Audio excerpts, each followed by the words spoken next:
شروع کرتا ہوں اللہ تعالیٰ کے نام سے جو بڑا مہربان نہایت رحم والا ہے۔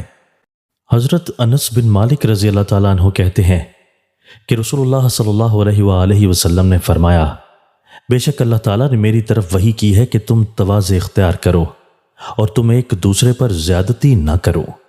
حضرت ابو ہریرہ رضی اللہ تعالیٰ عنہ کہتے ہیں کہ رسول اللہ صلی اللہ علیہ وآلہ وسلم نے فرمایا، شر سے آدمی کے لیے یہی کافی ہے کہ وہ اپنے مسلم بھائی کی تحقیر کرے۔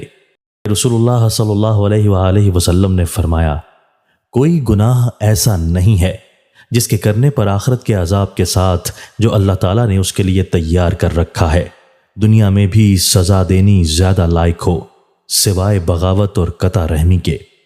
وضاحت یعنی امام برحق کی اطاعت نہ کرنا اور اس سے مقابلہ کرنے کے لیے مستعد ہونا، اور بعضوں نے کہا بغی سے یہاں ظلم مراد ہے، یعنی لوگوں کو ستانا اور ان کی حق تلفی کرنا۔ حضرت ابو سعید خدری رضی اللہ تعالیٰ عنہ کہتے ہیں کہ نبی اکرم صلی اللہ علیہ وآلہ وسلم نے فرمایا، جو لوگوں میں شہرت و ناموری کے لیے کوئی نیک کام کرے گا اللہ تعالیٰ قیامت کے دن اس کو ذلیل و رسوا کرے گا، اور جس نے ریاکاری کی تو اللہ تعالیٰ بھی اس کو لوگوں کے سامنے ذلیل و رسوا کر دکھائے گا۔ حضرت جندب رضی اللہ تعالیٰ عنہ کہتے ہیں کہ رسول اللہ صلی اللہ علیہ وآلہ وسلم نے فرمایا، جو ریاکاری کرے گا اللہ تعالیٰ اس کی ریاکاری لوگوں کے سامنے نمایاں اور ظاہر کرے گا، اور جو شہرت کے لیے کوئی عمل کرے گا اللہ تعالیٰ اس کو رسوا اور ذلیل کرے گا۔ حضرت ابو سعید خدری رضی اللہ تعالیٰ عنہ کہتے ہیں کہ نبی اکرم صلی اللہ علیہ وآلہ وسلم ہمارے پاس نکل کر آئے، ہم مسیح دجال کا تذکرہ کر رہے تھے۔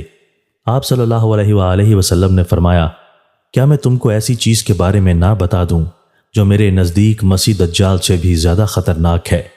ہم نے عرض کیا کیوں نہیں؟ آپ صلی اللہ علیہ وآلہ وسلم نے فرمایا، وہ پوشیدہ شرک ہے جو یہ ہے کہ آدمی نماز پڑھنے کھڑا ہوتا ہے تو اپنی نماز کو صرف اس وجہ سے خوبصورتی سے ادا کرتا ہے کہ کوئی آدمی اسے دیکھ رہا ہے۔ وضاحت یعنی آہستہ آہستہ ٹھہر ٹھہر کر پڑھے، اور جب کوئی شخص نہ ہو تو جلدی جلدی پڑھ لے۔ معاذ اللہ، ریا کتنی بری بلا ہے، اس کو شرک فرمایا جسے بخشا نہ جائے گا۔ ایسے ہی ریا کا عمل بھی قبول نہ ہوگا۔ سورہ کہف آیت 110۔ اس آیت میں شرک سے ریا ہی مراد ہے، اور عمل صالح وہی ہے جو خالص اللہ کی رضامندی کے لیے ہو۔ اس لیے ضروری ہے کہ آدمی اللہ کی رضا حاصل کرنے کے لیے ہر طرح کے اعمال شرک سے بچتے ہوئے سنت صحیحہ کے مطابق زندگی گزارے تاکہ اللہ تعالیٰ اس کے عمل کو قبول فرمائے۔ دوستو، اللہ تعالیٰ ہمیں ان احادیث مبارکہ پر عمل کرنے اور اپنی زندگیوں کو سنوارنے کی توفیق عطا فرمائے۔